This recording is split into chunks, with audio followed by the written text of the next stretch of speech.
Hey guys, you've heard of the Young Turks podcast because you're listening to it right now. But make sure that you subscribe and give it a 5-star rating if you like it. Thank you for listening. All right, welcome to the Young Turks. Cenk, Uygur, and Kasparian with you guys, ready for a rock and roll show. And that's it. We're just going to do rock and roll. We've never played instruments before, but we're going to try for the first time right now. Hey, roll over Beethoven. Tell Tchaikovsky the news.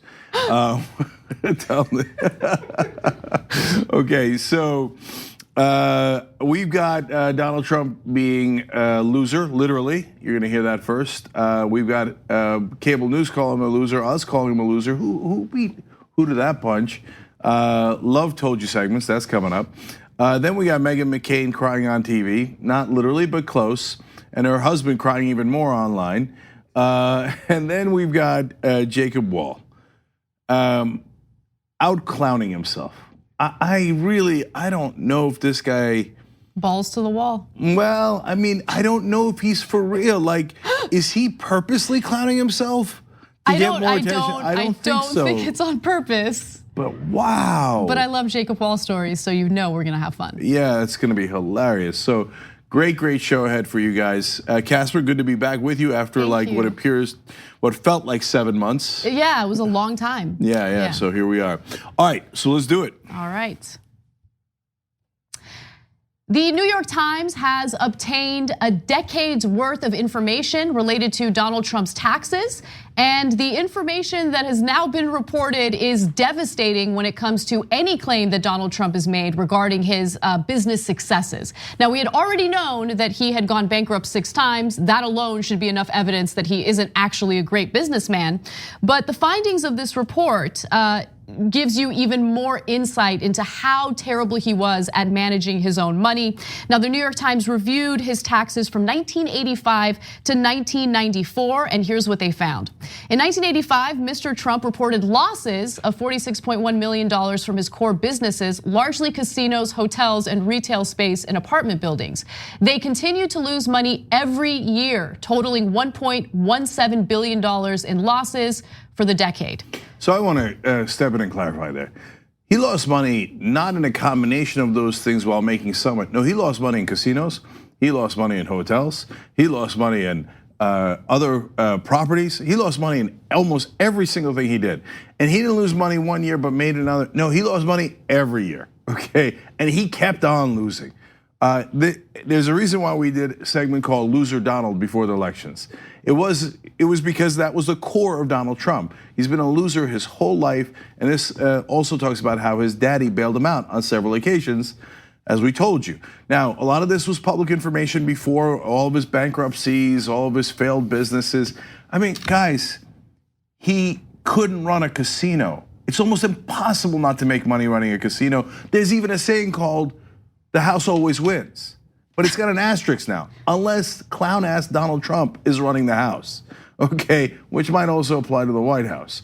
So we'll tell you 2 years he paid some taxes, not because he made money, but because of the alternative minimum tax, and even that was minuscule.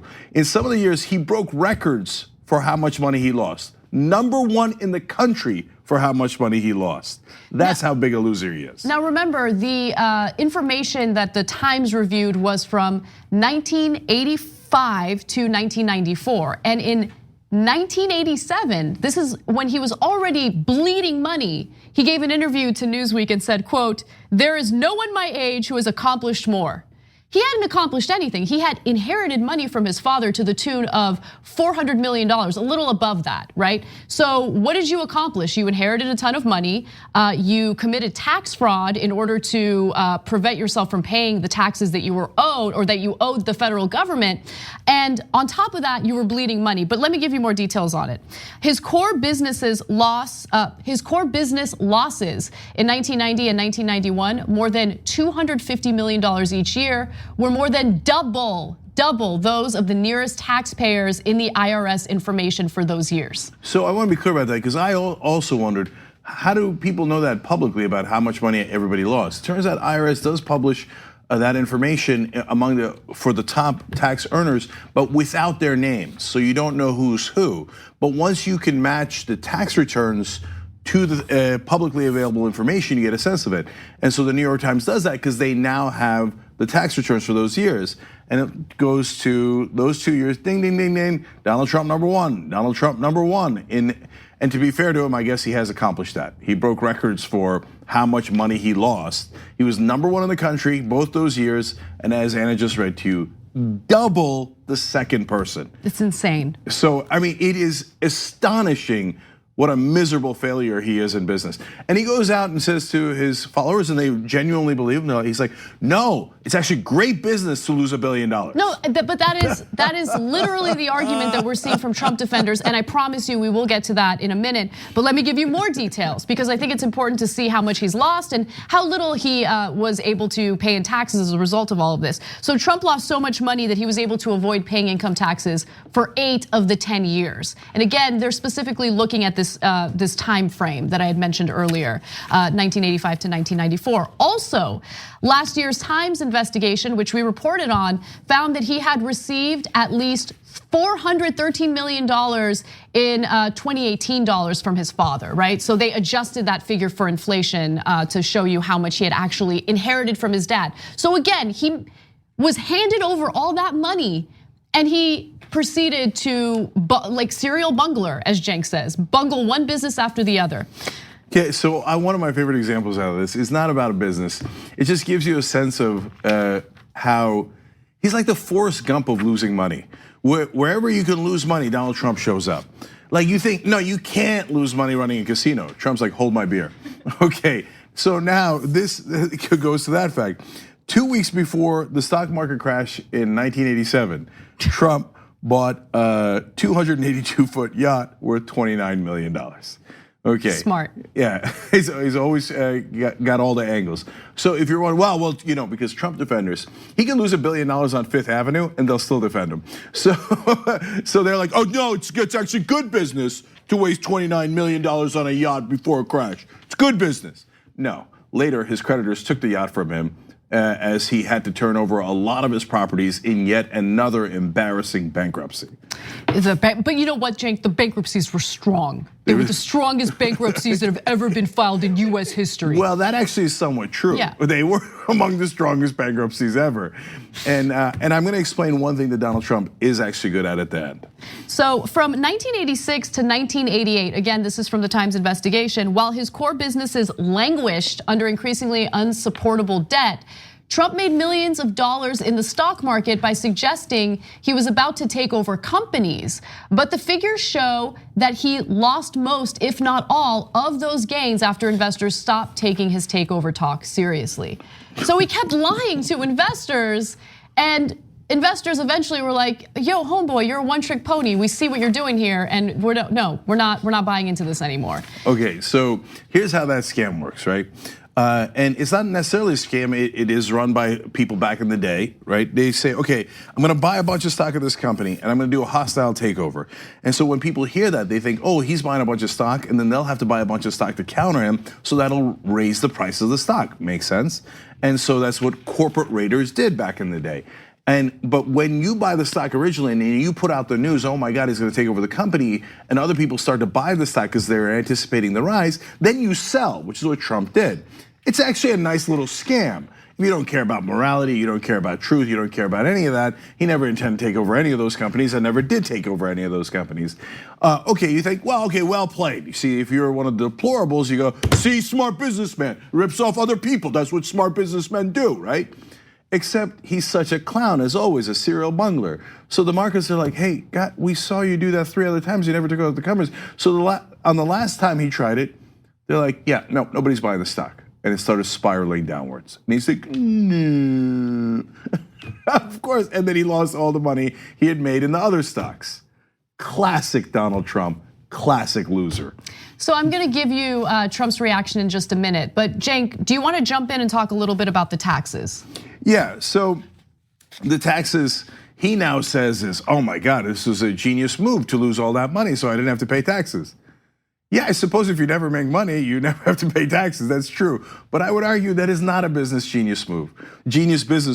In fact, the genius business move, I know, hold on, MAGA guys, I know you're living alternative facts, but I hope you're sitting down, is to actually make money. Oh my Somebody tell Trump. That sounds like fake news. I don't know. He carries these losses over in year after year after year, so he doesn't have to pay taxes the next year. But the problem with Trump in this 10-year period is he never gets around to making money. So he's just building up loss after loss after loss. So if it was a savvy move to save when you actually do make money later, I'm not sure he ever got to later, right? So he just kept on piling up until it was $1.17 billion in losses. And now if it's true that as he's saying on Twitter, well, I mean, I did this because this was, quote, sport, to basically trick the IRS this way. At a bare minimum, you're celebrating a guy who is doing loopholes while you're paying taxes. You don't get to do these loopholes, and he's rubbing your face in it. Ha ha, I get to get away with stuff that you as an average American cannot get away with. That's his best case scenario. Yes. Another bad case scenario is, no, you're doing tax fraud. You're telling banks you're worth a lot of money and then getting big loans. Then you're turning around and telling the IRS you're not worth anything, so you don't have to pay taxes. That is criminal fraud. That is not a good case scenario. But one thing that is clear through all of it, that the taxes make now abundantly clear. We knew a lot of this publicly, the taxes absolutely confirm it and have more details. He's a terrible businessman. Out of all of his projects, he only made money on one project. Everything else was a failure. And of course, the money that he made on that one project was a St. Moritz hotel in Manhattan in 1985. You have to go all the way back to 85 to find him making money, at least in the context of this 10-year period. And even that, of course, he lost so much money that year in other projects that he couldn't turn a profit. Now, of course, following this explosive report by the Times, there is more spinning happening than Baryshnikov in a ballet. So let me give you Trump's spin. He says the following via Twitter, of course. Real estate developers in the 1980s and 1990s, more than 30 years ago, were entitled to massive write-offs and depreciation, which would, if one was actively building, show losses and tax losses in almost all cases. Much was non-monetary, sometimes considered tax shelter. You would get it by building or even buying. You always wanted to show losses for tax purposes. Almost all real estate developers did, and often renegotiate with banks. It was sport, he says. Additionally, the very old information put out is a highly inaccurate fake news hit job. Okay. Well, which one is it? Exactly. Did you do the tax shelter or is it a fake news hit job? And also, are those casinos still around? Oh, no, right, they all went bankrupt. Oh, that's interesting, huh? Well, if it was a tax shelter, you shelter your profits and you continue to make them. You can't continue to make money from a casino that is shut down because your loser ass bankrupted it. Exactly. Okay, so that's the reality of it. And again, your best case scenario here is a Republican president saying, yeah, since I'm rich, I get to do tax shelters and I don't pay taxes like you stupid average guy, for paying taxes while I pay nothing. Absolute best case scenario, but the reality is, of course, that's an excuse. In fact, I'll give you a sense of that. He mentions depreciation a lot. He says, oh yeah, in real estate you have depreciation and it's magical. And yes, depreciation does help with your taxes, but as the New York Times points out, even in an example that he gave in Art of the Deal, which by the way, he wrote in 1987, while he's bleeding out and he's a disaster, he writes a book about, oh, I'm such a great person in making deals. And he knows in reality, every one of his deals has lost money except one. But he still has the temerity to write a book about how awesome he is at deal making, right? Of course he does have that temerity. Yeah, which is gonna get to his strength in a second. But he's losing all that money and he says, oh no, it's okay, I'm doing depreciation. But in the Art of the Deal, he talks about, gives an example. And it shows, which is common, the depreciation is about 4%. $1 billion in losses ain't 4%. Okay, you can do the math on his assets, you can do the math on how much money he lost, and it ain't anywhere near 4%. This is not normal depreciation. That would be a much, much smaller number. It would be a fraction of this. So now there are the facts, and then there's the spin. And so we've gotten the spin from Trump. I want to move on to the spin from Fox and Friends. Okay, well, hold on, before we do that. So I did promise you one thing about what he is good at. After reading this whole thing, I thought, maybe I've been a little unfair to him. Come on. I often say he's a buffoon, a serial bungler, all the things that you've heard me say. Loser, etc. Have I said enough? Okay, but he is actually good at one thing. Lying? Kind of, yes, largely. He is actually a world-class con man. So con man and a grifter, they shuffle the cards around and until you don't know what's under what cards, you don't know that's why he wanted to hide his tax returns. And he did keep moving the ball along, and he would go and do this over-the-top marketing while knowing that there's nothing behind that facade. And it does take some guts to go out there full well knowing what a loser you are and claim you're the biggest winner there ever was. And to write a book about what a great winner you are. And to fail so miserably in school that you have to hide your grades and threaten lawsuits and criminal action against former principals if they reveal your grades. To be that dumb and unaccomplished in school, but to yet start Trump University, as if you know everything. And what was Trump University? A scam. Another thing that's revealed in taxes, he's like, oh, don't give so much money to charity. It turns out in those 10 years, gave almost nothing to charity. Of course! And that's what actually triggered it for me. I'm like, you know what? He tricked a whole half the country into believing that he's a successful businessman, that he is a strong leader when he's so obviously deeply insecure, and all the other things that he tricked them into. And to this day, they all go around and go, yeah, you're losing $1 billion. It's great. Our leader is so smart. What a great businessman. Man, the way he lost that $1 billion was genius, right?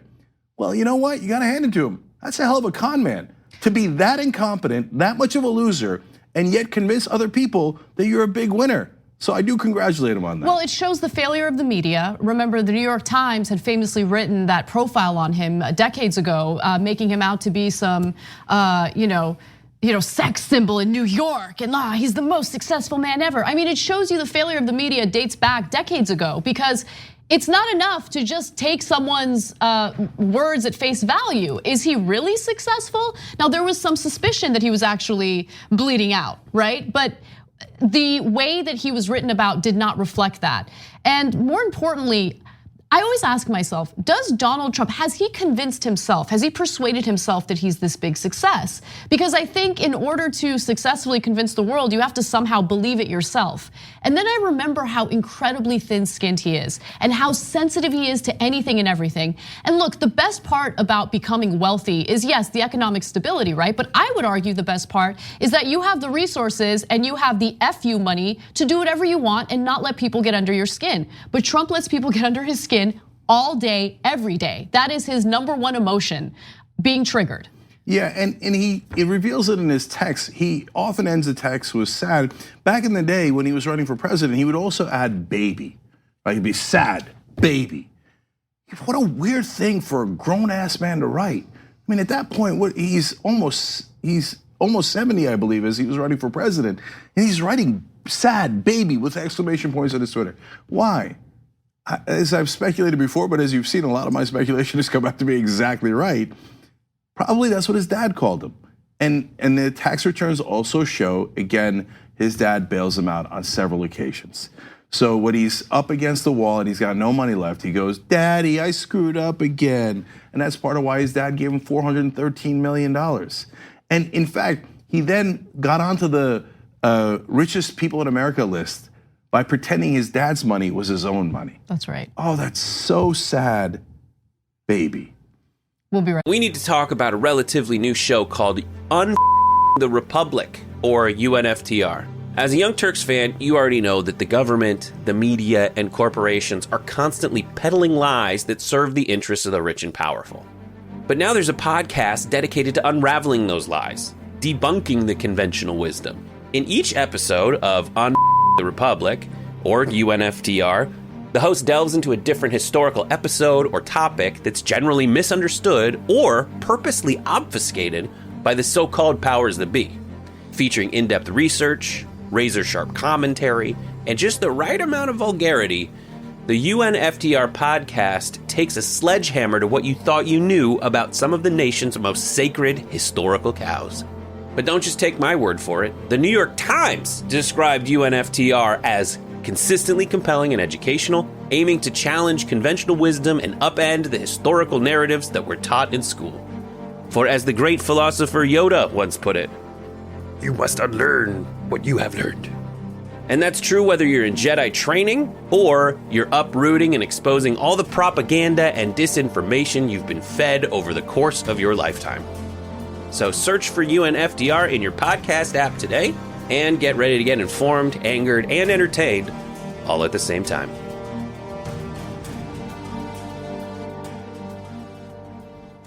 Right back.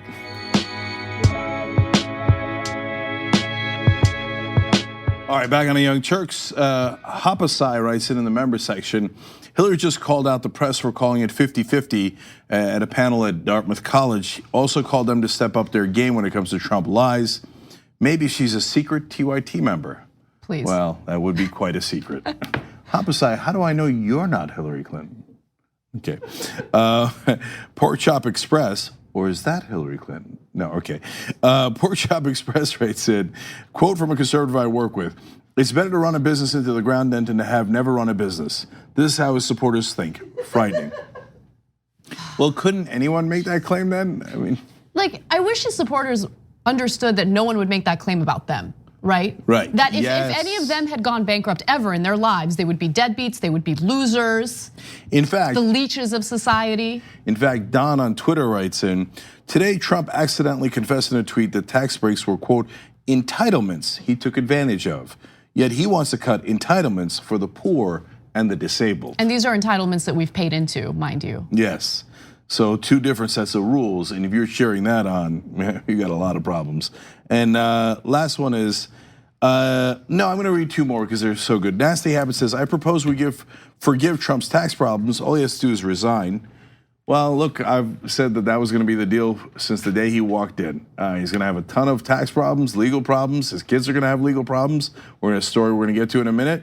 And the deal is, we may look the other way as long as you're off. And we'll see if we're right about that eventually. And then Xenophrenia, last one, says, we have been conned by the media equating wealth with intelligence and worth as a human being. The media is owned by the rich, convincing us every day that they are the great people of the world because they have money. Mm-hmm. In fact, that's gonna transition perfectly to what Fox and Friends said about Donald Trump. And well, if someone gave you $413 million, then I guess you would be great. All of a sudden, you would go from, oh, not worth anything, and because you don't have money, so you must not be smart, you must not be successful, you must not be any of those things, to all of a sudden, overnight success, because your dad handed you $413 million. That's of course not how it works, and it's an affront to all people who happen to be born in poor and middle class families. Yeah. All right. If you don't know coding, you don't know how to build a web page, you don't know anything about HTML, that's all right. I'm in the same boat as you, but that's the reason why I went to Squarespace. And Squarespace helped me build my website. And the great news is, since you watch this show, you get 10% off if you go to squarespace.com/TYT. Go to squarespace.com/TYT, sign up for a website. It's super easy. They have endless templates, and I absolutely love it. So check them out. All right, moving on. Following details of how Donald Trump lost over $1 billion in the time span of 1 decade, of course, Fox and Friends has decided to spin the entire story and make Donald Trump out to be some sort of business success. Take a look. It is an interesting look, though, at how New York City real estate developers work in the 80s and the 90s. If anything, you read this and you're like, wow, it's pretty impressive, all the things that he's done in his life. It's beyond what most of us could ever achieve. I don't know that there's any suggestion that he broke the law. Yeah. I think the suggestion is simply that he used the tax laws to his benefit. As if you buy something and it doesn't pan out right away or ever, you're a loser. No, you take shots, you have an opportunity to do things. Yeah, as if investing in casinos that go under, even though casinos are usually in a situation where the odds are in the favor of the casino. I mean, it's almost as if like you're a winner if you lose that casino, right? It's almost as if you're a winner if you go bankrupt. These Republican presidents are bad photocopies of one another. We started with Ronald Reagan, who is an actor who acted with monkeys. And he was did given, he really act yes, with monkeys? He did. Okay. And so he was given a script, and he just read his script, and people thought he was a bit of a dummy. Compared to these guys, he's a genius. Then you go to George W. Bush, who couldn't make money in the oil business. Then you go to Donald Trump, who couldn't make money in the casino business. Do you know how record-breaking dumb you have to be to get to a point where you could make money in those two industries? And by the way, while both of them were booming. So now, how do they spin it? I thought there was a no spin zone at Fox. Please. Oh, okay. It's nothing but spin zone. Yeah, so how do they spin it? Like, oh no, man, look at all the interesting things he's done with his life. I mean, it was so interesting when he lost money in the casinos. It was so interesting when he lost money at the hotels. It's so interesting when he lost money in the apartment buildings. What an interesting guy. And yes, Brian, eventually, if you're a good businessman, you're supposed to actually make money. It's not like, hey, I got this cool little trick. I lose money for the rest of the time, and somehow that makes me a good businessman. It's not a thing. It's not a thing. You're covering for his ass in a way that is both pathetic, but also admittedly hilarious. Well, we're just getting started. We have more from Fox and Friends. Let's hear what they have to say. When we go out to do Man on the Street and ask people if they care, if they want to see his tax returns, about 50% say yes, 50% say no. But does it really matter now? He's already elected. Right. People like what he's doing with the economy.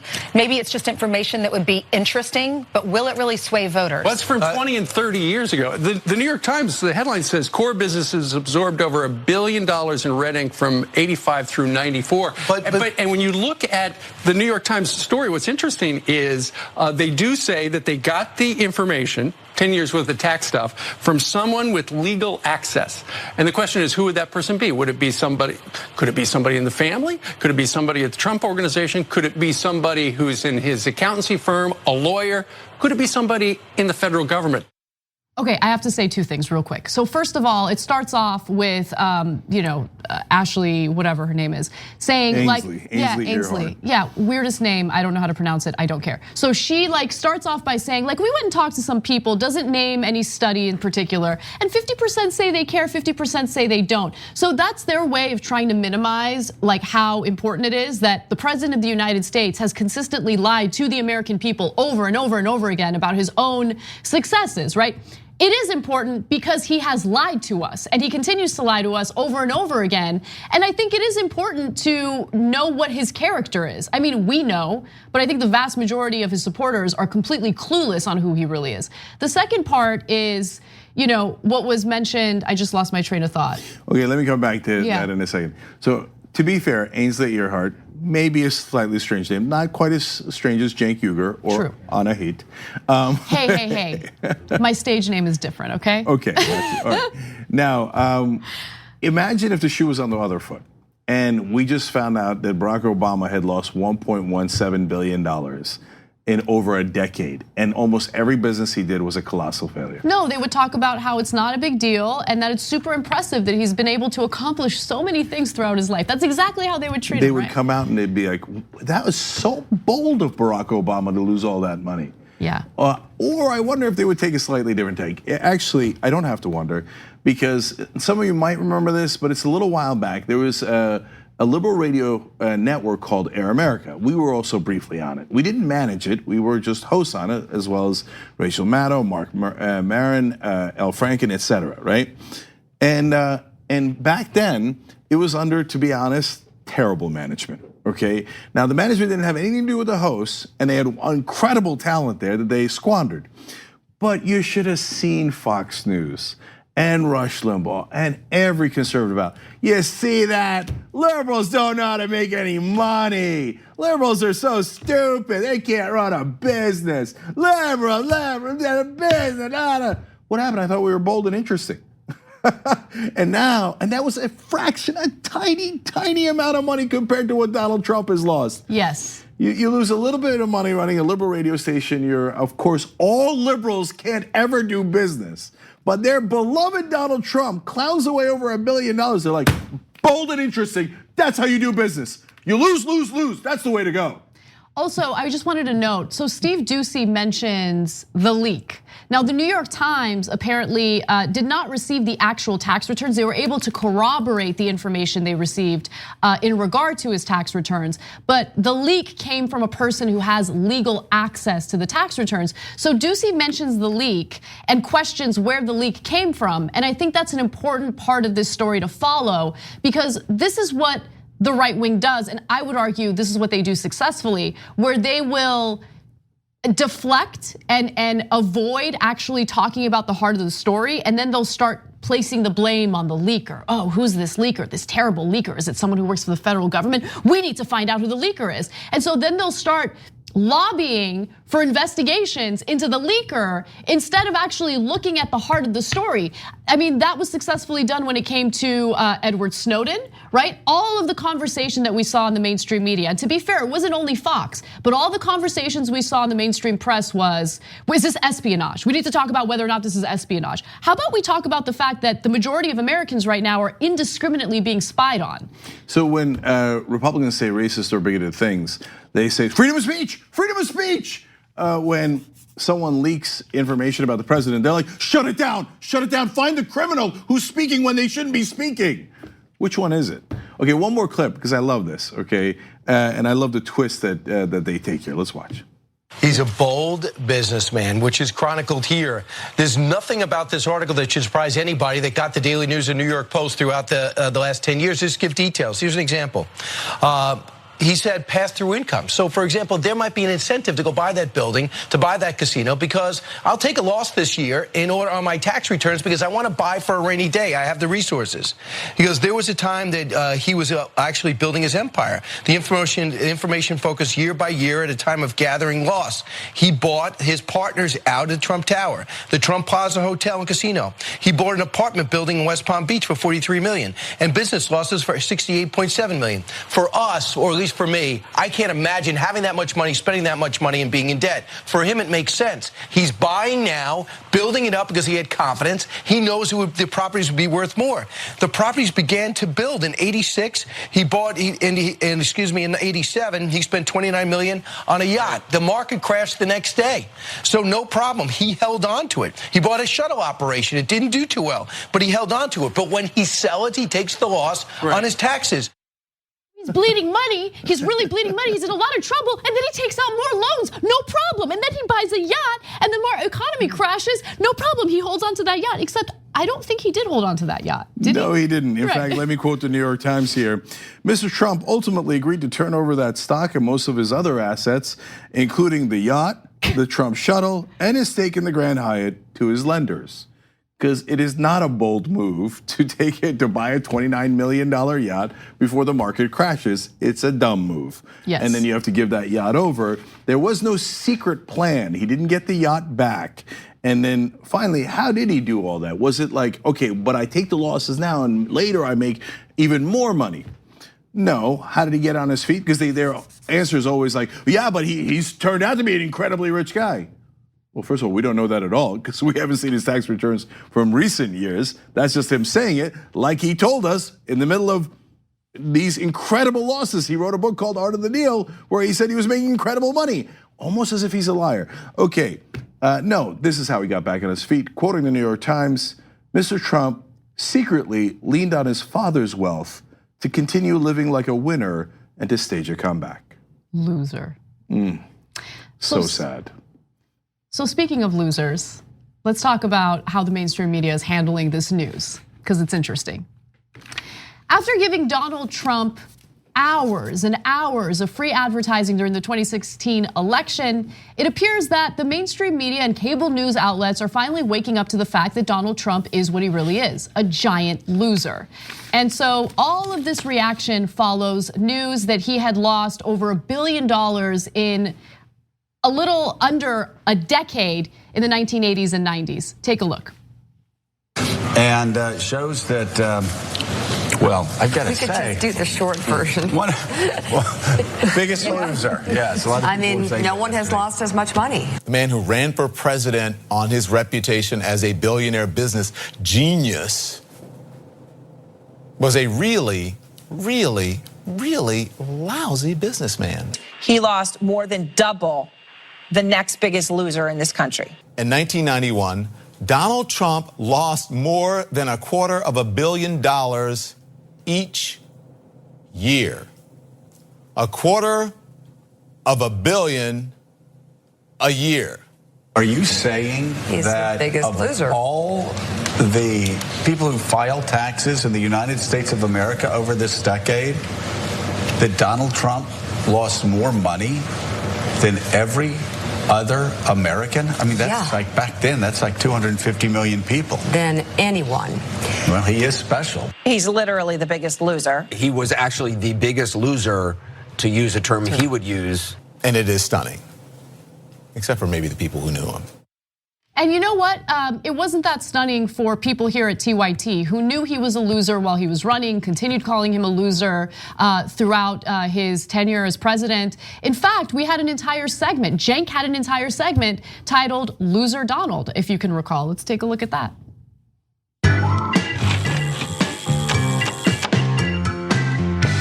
I've been doing these Loser Donald segments. I know how insecure he is.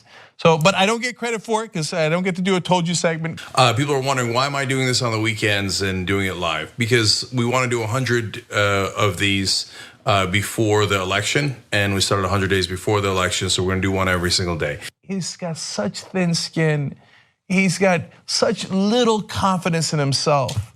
So that's why he struts around and does the whole thing like, oh, I'm very, very strong. I'm phenomenal. I have many, many wins. I'm a winner, not a loser. No, really, I'm not a loser. How did Donald Trump ever run a business? Well, we know how he did it. He bankrupted everything he ever touched. So here we go again with Loser Donald. Now this is a scam that he's running in the middle of the campaign. Now, there's two particularly egregious parts of this. One is he's ripping people off. And the other is, again, what kind of two-bit scam artist needs to rip people off on his presidential campaign and possibly get in trouble? Now, what billionaire would bother to do this? Guy doesn't have that much money, he just doesn't. So Cenk, you finally get to do your told you so segment.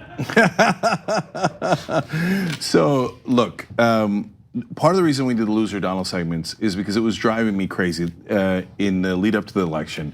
That the media was not focusing on the #1 issue with Donald Trump, which is not that he was, a terrible guy. I get it. It's a huge issue and became enormously important when he's president, when he said there was very fine people on the Nazi side of Charlottesville, etc. But people needed to know how grossly incompetent he is, that he has never effectively managed anything in his life. And handing over the presidency to a guy who has no idea how to manage anything is a terrible idea. And look at what happened.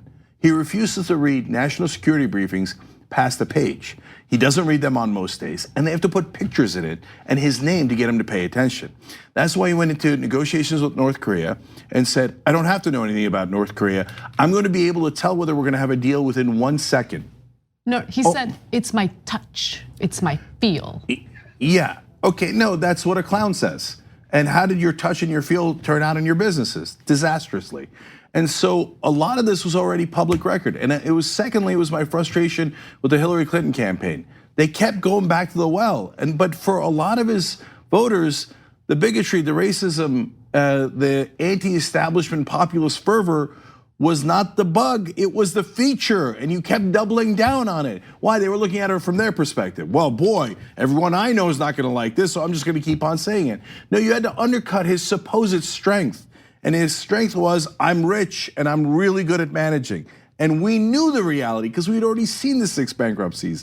That's why, and I did it on purpose. It was to make sure that it was not clever. Like Loser Donald is not a clever turn of phrase. It's exactly the kind of thing that Trump did. A crooked Hillary, right? There's no pun, there's nothing clever, Yep. etc. So we gave him a taste of his own medicine and went after his #1 problem. It's that he's an unbelievable loser. So now, 3 years later, 4 years later, the rest of the media is caught up. Okay, great. But when we do those things, understand there's a reason why we do them. And the main reason is because it's true. Yes. We're gonna take a break. When we come back, William Barr, he has been voted in contempt of Congress. We're gonna give you more details on that and more when we return. And apparently nobody. At TYT, we frequently talk about all the ways that big tech companies are taking control of our online lives, constantly monitoring us and storing and selling our data. But that doesn't mean we have to let them. It's possible to stay anonymous online and hide your data from the prying eyes of big tech. And one of the best ways is with ExpressVPN. ExpressVPN hides your IP address, making your activity more difficult to trace and sell to advertisers. ExpressVPN also encrypts 100% of your network data to protect you from eavesdroppers and cyber criminals. And it's also easy to install. A single mouse click protects all your devices. But listen, guys, this is important. ExpressVPN is rated #1 by CNET and Wired Magazine. So take back control of your life online and secure your data with a top VPN solution available, ExpressVPN. And if you go to expressvpn.com/TYT, you can get 3 extra months for free with this exclusive link just for TYT fans. That's expressvpn.com/TYT. Check it out today.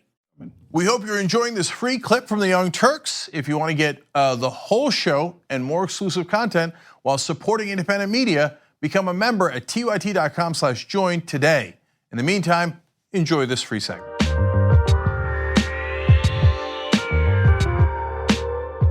All right, back on the Young Turks. Anna's got a message for you guys. I do. I think personal finance is incredibly important. And I think that you should make your money work for you. And the easiest way to do that and the low risk way to do that is to put your money in an account in a very moral and ethical financial institution like Kasparian and earn 2% interest. Like, you guys understand something, like you put your money in the account and then you just earn 2% interest. You don't have to have a minimum balance. They're not gonna charge you fees. It's bananas. So go to aspiration.com/TYT. What I love most about this financial institution is the fact that they do not invest any money in some of the companies that we have problems with, like fossil fuel industry, all of those unethical issues that we talk about on the show on a regular basis. So please check out Aspiration Bank by going to aspiration.com/TYT. I'm gonna say one more thing about that. You don't have to transfer all your money. You could actually put a little bit of money in there and check it out. So, because I think some people are awed by like, oh my God, I got to do this huge giant transfer. No, try it out, see if you like it, and you will, because we're not making it up. And if you want, you could put more money in there. I mean, in order to do a huge giant transfer, you got to have huge giant funds. Like, I know, right? Yeah. But just check it out. I really like it. I think it's a really good and moral place to keep your money. All right, Dr. Chaos MD says, Killmeat is right. All people need is to inherit millions of dollars so they can afford to keep failing until they become successful. I can't believe I never thought of that. You know what? I didn't think of that either, Dr. Chaos MD. Knucklehead, should have thought of it. I bathe in Devin Nunes' tears, says Fox and Friends, wow, it's impressive that he lost $1 billion. It is impressive. I am Steven Scales writes in, oh, I miss those Loser Donald segments. Seeing them now reminds me of slightly less insane times. Steven wrote that on Twitter. And Julia Mahoney wrote it on YouTube Super Chat. Trump loses billions and he's money smart. But when a poor person buys a coffee in the morning, it's irresponsible. Okay then, Fox, if you say so, dearie. And that is a great point. And I have to read one more tweet. This didn't have the hashtag TYT Live, but I think it's important to give credit where credit is due. Kelly Highway writes in and says, hey guys, great job tonight. Just wanted to remind you guys, David K. Johnson said Trump didn't write any of his books. They were ghostwritten, which is true. And David K. Johnson actually has been reporting on how much of a business failure Trump really is for a while now. So yes, so he's been on The Conversation, which is the last hour of the Young Turks. He's been on Damage Report many times. Check out David K. Johnson's reporting, and he also talked about how he was actually one of the first people to get any of Donald Trump's tax returns. David K. Johnson was, and so those are all good points. All right, let's keep going. All right, lots of big news when it comes to the Judiciary Committee. The House Judiciary Committee has officially voted and has decided to hold Attorney General William Barr in contempt of Congress. This is following Barr's decision to refuse to release the unredacted Mueller report. Now, the move by the Judiciary Committee was followed by Donald Trump asserting executive privilege to prevent the full report from being released to the public. So to give you more information on how this vote went down, the committee's 24-16 contempt vote marked the first time that the House has taken official action to punish a government official or witness amid a standoff between the legislative and executive branch. I'm gonna give you more details into that, but first, let's take a look at what Representative Nadler had to say about this. Today, we consider a report recommending that the House of Representatives hold Attorney General William Barr in contempt of Congress for defying a valid subpoena issued by this committee. This is not a step we take lightly. It is the culmination of nearly 3 months of requests, discussions, and negotiations with the Department of Justice for the complete unredacted report by Special Counsel Mueller into Russian interference in the 2016 election, along with the underlying evidence. In response to our latest good faith offer, the department abruptly announced that if we move forward today, it would ask President Trump to invoke what it refers to as a protective assertion of executive privilege on all of the materials subject to our subpoena. Just minutes ago, it took that dramatic step. So it's, of course, as usual, a poor strategy by the Trump team to say, we're not going to give you anything you subpoenaed in a blanket fashion. And the courts will, it's so obvious, if you know anything about the law, will say that that's an unreasonable thing to do. Because you have to at least make a case for, in this particular instance, even though it is a legal official subpoena from Congress, there's an excellent and overwhelming reason why we did not listen to that subpoena. If you then go around like a jackass and go, I don't know, I'm not gonna listen to any of their subpoenas, the courts are gonna be like, well, that's definitely not a good reason. So it makes him losing the case far more likely. Yet another episode in the tapes of the serial bungler, Donald Trump. Now, the way that the Republican Party and William Barr specifically is spinning this is they're attempting to make it appear as if Democrats are asking Barr to unilaterally release the unredacted report. But that is not what's going on. What the Democrats are asking for is for William Barr to join them in petitioning the courts to release the unredacted report. Because remember, there's grand jury information there that is sensitive. Republicans are also arguing, well, I mean, look at these Democrats, they're definitely gonna leak it, which is likely. I'm gonna keep it real. It is likely that it'll be leaked. No, I wanna be clear about a couple of things. So when they say unredacted report and we want it, it doesn't mean it becomes public. So if you're thinking, well, look, the grand jury proceedings should be secret, there's a good reason for that, you're right. But the Democrats on the committee getting it doesn't mean that it's printed all over the papers. Now, will they leak some of it even though they shouldn't? I agree with Anna. Yeah, I'm sure that they will, right? Yeah. But that doesn't mean they're gonna leak the grand jury proceedings. Right, yeah. They could just leak the things that are damaging to the Trump administration that shouldn't have been redacted in the first place. And that's really what they're most fearful about, because apparently, I mean, look, again, we don't know for sure. We don't know exactly what's in that report. We don't know what's in the unredacted version of that report. But what we do know is that the actions by the Trump administration and the attorney general's very aggressive attempts to protect Trump make it appear as if there are things in that report that look really, really, really bad for Trump. And so this is a dumb move all around. And so the big question is, now that he has been held in contempt of Congress, what are the consequences? And the reality is, this could be a long, drawn out process. It doesn't mean that he's gonna go to prison, but lock him up, lock him up. It means that this is gonna have to go through the courts. Yeah, and so look, two things about that. One is just saying, hey, someone might leak evidence they have right to see or information they have right to see is not a good reason not to give it to them. So, for example, grand jury proceedings are available to judges. Could judges leak them? Yeah, they could. Does that mean we shouldn't show grand jury proceedings to judges? No, of course not. They have a legal right to see it, and so does Congress. So that's a very poor excuse. Now, secondly, in terms of locking him up, unfortunately, this is another one that the Obama administration opened the door they shouldn't have opened. So Eric Holder did not comply with a subpoena from the Republicans in Congress, and then they held him in contempt, and then it went to the court system. But the court system, 2 years later, that's what Anna's talking about, drawn out process, said that there would be no consequences for Eric Holder. That was a bad precedent to set back then, and now it's coming back to bite the Democrats. And that is why you should act on principle and not based on convenience, which unfortunately the Obama administration did do from time to time.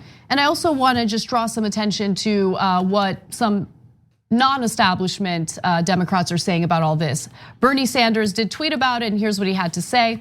The House Judiciary Committee is doing the right thing by voting to hold Mr. Barr in contempt of Congress for denying a subpoena. No attorney general is above the law. Mr. Barr must testify. The American people have a right to know. And so, look, for me personally, the most important part of all of this, if you don't care about the Mueller report, okay, I mean, do you, boo? But you should care about ensuring that we have a system in place where we support and protect checks and balances. And right now, there is more and more power getting consolidated within the executive branch. And if we just allow William Barr or Donald Trump to get away with everything that they've been doing, that sets a dangerous precedent moving forward. So I want to explain the context, because there is such a thing as executive privilege. Now, I'm going to speak in overly broad terms, but I think you'll understand what I'm saying. So Congress is supposed to do oversight over the executive branch. That is part of their core duties. So that is why they are allowed to subpoena White House officials, and that is why the White House must comply with their subpoenas. Sometimes you can assert executive privilege, but let me give you a kind of an outlier case to give you a sense of why that even exists. If the president and his advisors are talking about D-Day and the invasion of Normandy, right? How they're gonna land on Normandy. And Congress says, I want those records and I wanna know where the troops are gonna move. And you're worried that that's somehow gonna become public, et cetera, or whatever your reason for worrying about that. You can say, hey, listen, this is not the time for me to give you that information about how we discuss troop movements, okay? Now, not normally what it's used for, but it gives you a sense of extraordinary circumstances where you could say, I am not going to comply with congressional oversight like I'm supposed to do in the Constitution. Does this look like those kind of circumstances? No, this is obviously the president saying, well, I did something wrong, and if you read the full redacted report, you'll see the most damaging parts about me. So I don't want you to have that information. That is not the point of executive privilege. Super clear. And then finally, Nancy Pelosi did finally step out of her cave and say today that the Attorney General should be held in contempt. So she had been, very bold. I know, she'd been hedging all the way up until yesterday. I don't know. Do I have to make a decision? What does the most conservative Democrat in Congress think? I'm gonna do exactly whatever they tell me to do, et cetera. But apparently she saw a shadow today. She was like, oh, okay, fine. I guess we're gonna hold him in contempt. Maybe that shadow was your op-ed in The Hill. Ooh. Calling her out for not being progressive. Yes, let's talk about that in the post game, because I wrote an op-ed called Nancy Pelosi is not a progressive, and the two different reactions to that inside Washington and outside Washington is amazing. So tyt.com/join to become a member, and in the last half hour of the Young Turks is just for members, and that's where we'll talk about that. I'm actually gonna end on a totally irrelevant point, just fun, okay? Now, I live in a glass house on appearances, so I'm not trying to make fun of his appearance overall, but it is kind of amazing that the Attorney General that Trump picked looks like Pepe the Frog. And I don't know why no one has made that point before, and he looks like a literal, or I guess most metaphorical. Oh my God. Representation. There oh he my is. God. There he is. No, you're right. I thought he looked like one of the Muppets, but I couldn't put my finger on it. But yeah, I see it. So Pepe the Frog is of course, if you don't know, first of all, welcome to the internet. If you don't know, how do I hang out with you and live your life? Yeah, that'd be great, right? To not know that. But of course, a caricature cartoon picked up by the alt-right to represent the alt-right and all the hateful things that they believe. And then Trump goes, oh yeah? Get a load of the real life Pepe the Frog. I'm not saying that William Barr's alt-right. Just making an amusing observation, that's all. When we come back from the break, Don Jr. has been subpoenaed, and I'm gonna tell you why. Thanks for listening to the full episode of the Young Turks. Support our work, listen ad-free, access members-only bonus content, and more by subscribing to Apple Podcasts at apple.co/TYT. I'm your host, Cenk Uygur, and I'll see you soon.